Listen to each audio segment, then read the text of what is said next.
Berikutnya ketika Rasulullah tambah dewasa, sekira pada usia 17 tahun, di Mekah ada peristiwa perang Fijar.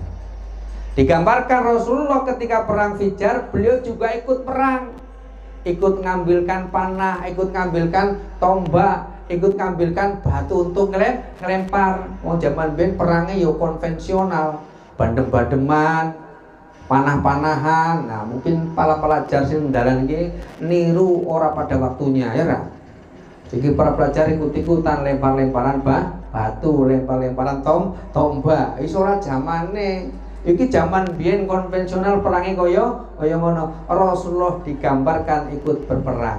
Apa dalam pelajaran perang Fijar? Dalam pelajaran perang Fijar kemudian terjadi negosiasi, terjadi perdamaian.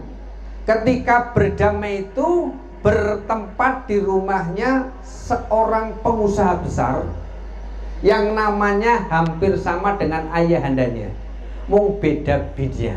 Kalau ayahanda Rasulullah namanya Abdullah bin Abdul Muthalib. Nah, tempat perdamaian itu di rumahnya Abdullah bin Jad'an.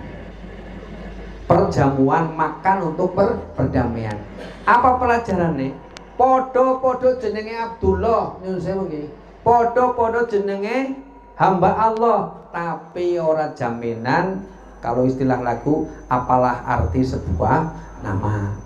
Tapi nek iso yo kayak jeneng sing apik, karena nama itu doa, nama itu harapan. Tapi ini pelajaran.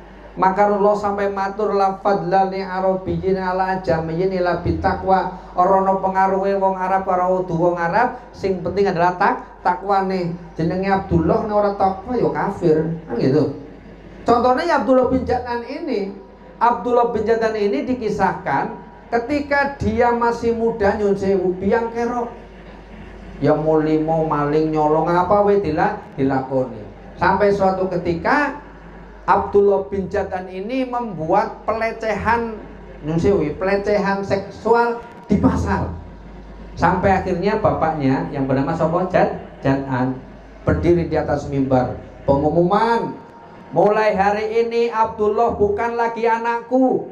Maka siapa yang punya urusan dengan Abdullah silahkan selesaikan. Karena saking memalukannya orang tua. Akhirnya Abdullah dikejar-kejar, kemudian dia lari ke sebuah gua. Singkat cerita, dia kelaparan. Saking laparnya dia turun kampung, nggak ada yang bantu, dia masuk lagi ke gua. Kemudian frustasi dia bunuh diri.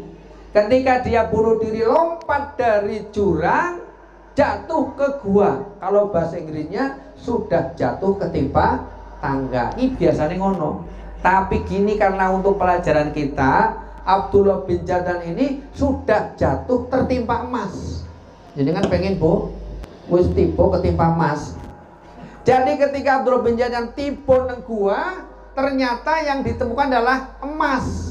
Dikiranya adalah tadi dia mati. Ya Allah, mungkin ini akhir hidupku, dipatok ular kobra, ular padang pasir. Karena begitu dia jatuh, kakinya menimpa barang seperti ular. Wis tiba kan yo engkel yo. Sikile ora iso mlaku, frustasi. Wah, mungkin ini akhir hidupku, kata Abdullah bin Jad'an. Ternyata ularnya ora gerak-gerak. Lama-lama dia bisa bergerak, dipegang, ternyata emas yang berbentuk seperti ular. Begitu dia tenaganya pulih, ternyata di situ adalah peninggalan harta karun suku Jurhum, suku awal Arab sebagai salah satu suku yang kaya. Termasuk dulu ketika air Zam-Zam habis, air Zam-Zam kering, ketika digali oleh Abdul Muthalib kakek Rasulullah, ditemukan peninggalan benda-benda rampasan perang suku Jurhum, ditemukan oleh Abdullah bin Jad'an yang tadinya pelarian orang duit, menemukan harta karun. Akhirnya dadi wong sugih. Bar dadi wong sugih, dia pulang ke kampung. Dia bagi-bagikan, dia jadi orang kaya, dia jadi pedagang, dia niru seperti Nabi Ibrahim. Setiap pasaran dia sebelih beberapa ekor unta untuk menjamu orang-orang yang makan. Tapi pada suatu ketika, karena Abdullah bin Jana ini masih kakek daripada Aisyah radhiyallahu anha. Aisyah istri Rasulullah bertanya kepada Kanjeng Nabi, "Ya Rasulullah, apakah moyangku, kakekku Abdullah bin Jad'an dia masuk surga?" Kata Nabi, "Enggak, dia masuk neraka." Kenapa masuk neraka ya Rasulullah? Karena semasa hidupnya dia tidak pernah berterima kasih kepada Allah. Yang pertama, berarti orang tahu syukur. Awake dhewe kadang lali, nggih mboten?